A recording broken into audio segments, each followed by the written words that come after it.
Halo teman-teman, selamat datang lagi nih di channel gua Fasman Giawa. Seperti biasa guys, gua akan bahas soal-soal untuk P3K Perawat untuk tahun 2023 ini guys. Jadi tanpa basa-basi kita akan langsung masuk ke soal yang pertama. Seorang pasien dirawat dengan keluhan demam sejak 2 hari yang lalu. Mukosa bibir kering, pasien tampak lemas, suhu tubuh 38,8 derajat Celcius. Pasien mendapatkan terapi cairan infus RL 2000 ml dalam 24 jam. Faktor tetes 15 detik. Jumlah tetesan infus yang harus diatur untuk pasien adalah A. 21 TPM, B. 22 TPM, C. 23 TPM, D. 25 TPM, dan E 26 TPM. Nah, jadi jawaban untuk soal yang pertama ini yaitu ada di bagian A, 21 TPM. Oke, mari kita bahas bersama ya guys ya. Kebutuhan cairan 2000 ml dan habis dalam 24 jam. Dan faktor tetes 15. Nah, ini rumusnya ya.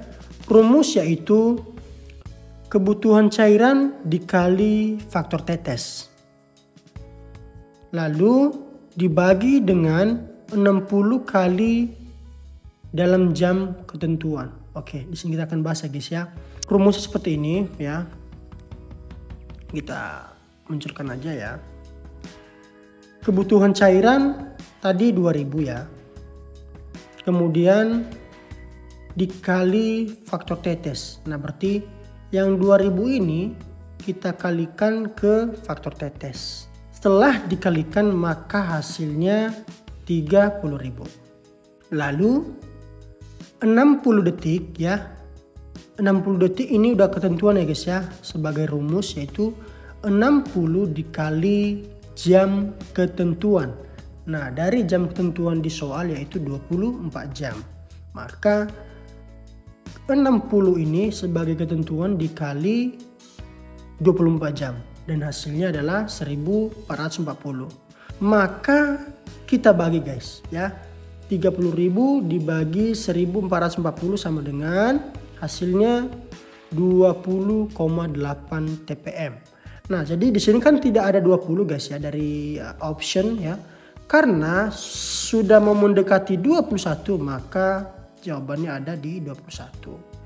Sekarang kita akan lanjut ke soal yang nomor 2. Imunisasi untuk mencegah penyakit TB paru merupakan A. BCG, B. DPT, C. polio, D. HIV, E. TT. Jadi bagi teman-teman yang sudah pengalaman kerja, apalagi di puskes, pasti pernah menyuntik imunisasi yang ada dari kelima opsi ini. Nah, jadi menurut teman-teman, apa sih imunisasi yang digunakan untuk mencegah penyakit TB paru? Nah, jadi jawabannya ada di bagian A, yaitu BCG. Oke teman-teman, jadi di sini gua kasih fungsi-fungsi dari kelima opsi imunisasi di atas ya. Yang pertama BCG terbuat dari kuman Mycobacterium yang dilemahkan dan merupakan imunisasi yang efektif untuk pencegahan penyakit TB. Kemudian DPT untuk mencegah infeksi difteri, tetanus, dan pertusis atau batu rejan. Ketiga polio untuk memperoleh kekebalan tubuh terhadap penyakit polio yang dapat menyebar melalui infeksi virus. Keempat, HIV yaitu kombinasi dari DPT. Nah, ingat tuh guys ya, DPT sama HIV itu harus digabungkan ketika disuntik ya. Kelima, TT yaitu imunisasi tetanus toksoid yang berisi bakteri Clostridium tetani yang dilemahkan. Oke teman-teman, jadi inilah fungsi dan pengertian dari kelima option di soal nomor 2 ini. Dihafal ya. Sekarang kita lanjut ke soal yang nomor 3.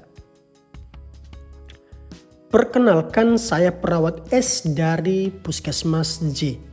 Akan membantu ibu menyelesaikan permasalahan ibu.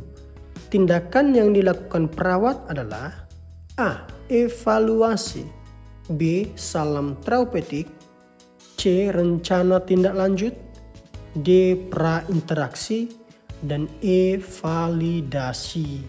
Nah, jadi ketika perawat memperkenalkan diri dan menyebutkan tempat dia bekerja, ini disebut sebagai komunikasi atau salam terapeutik. Oke, jawabannya ada di bagian B. Nah, jadi sekarang kita lanjut ke soal yang nomor 4. Wanita menanti kehamilan anak kedua. Anak pertama sudah berusia 4 tahun.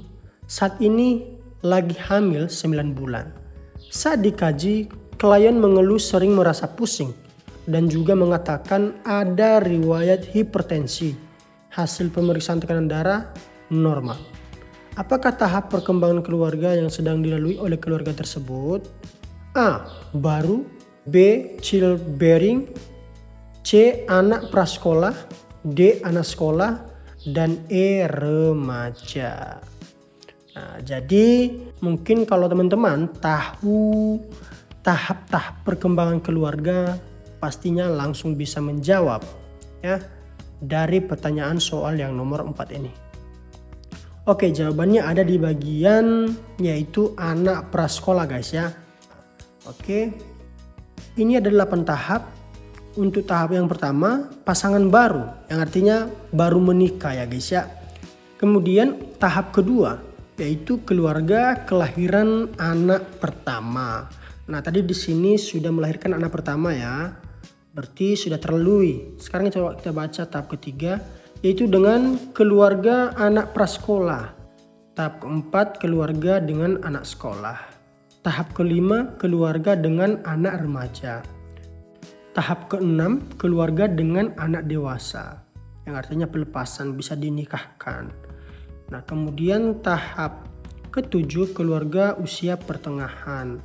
Nah, ke-8 keluarga usia lanjut, berarti udah nenek-nenek guys. Oke teman-teman, jadi yang lebih cocok ya, karena di sini anaknya baru usia 4 tahun, berarti ini masih TK lah ya guys ya, atau masih PAUD, berarti ini masih prasekolah. Oke, kita lanjut ke soal yang nomor 5. Perawat IGD melakukan pengkajian pada pasien baru dengan keluhan gelisah, tidak bisa tidur. Hasil pengkajian, pasien tertawa sendiri, marah tanpa sebab, dan bercakap-cakap sendirian serta menutup telinga. Pada kasus di atas merupakan tanda dan gejala dari penyakit psikosomatis.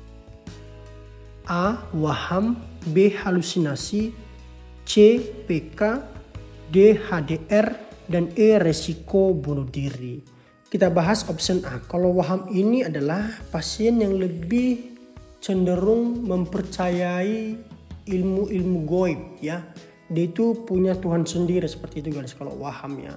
Oke, kemudian B. Halusinasi. Nah, contoh untuk pasien halusinasi ini biasanya seperti bercakap-cakap sendiri.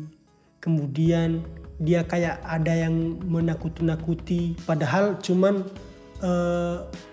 ilusinya doang guys ya, imajinasinya doang ya. Di depan matanya itu kayak ada orang, tapi nggak ada sama sekali guys. Nah, itu dihalusinasi ya. Kemudian pelaku kekerasan.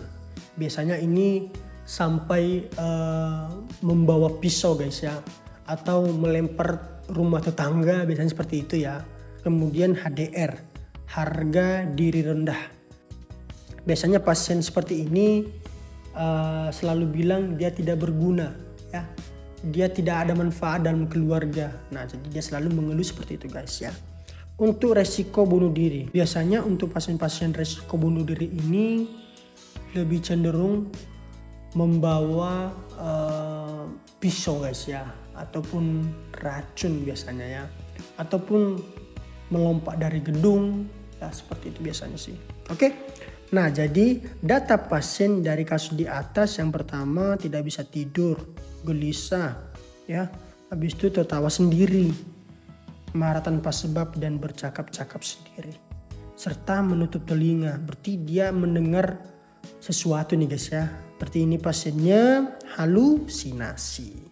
Ya, pasien halusinasi. Nah seperti itu dia untuk menjawab soal-soal untuk keperawatan jiwa guys. Jadi kalian harus hafal nih ya diagnosa yang ada di dalam keperawatan jiwa ya. Karena soal-soal seperti ini biasanya banyak guys ya. Jadi kalian harus hafal apa-apa saja definisi-definisi di setiap contoh seperti ini: waham, halusinasi, PK, HDR, risiko bunuh diri. Jadi kalian harus hafal seperti apa contohnya dan apa itu definisinya. Jadi kalian harus tahu itu guys ya. Oke, jadi sampai di sini aja dulu video atau soal yang bisa gua sampaikan kepada teman-teman semua untuk calon P3K. Intinya semangat guys ya, semangat. Gua yakin kalau kalian selalu belajar nggak akan mengkhianati hasil guys ya. Kalian pasti bisa lulus ya. Oke, jadi terima kasih telah menonton. Gua akhiri videonya. Salam sejawa, terima kasih, bye.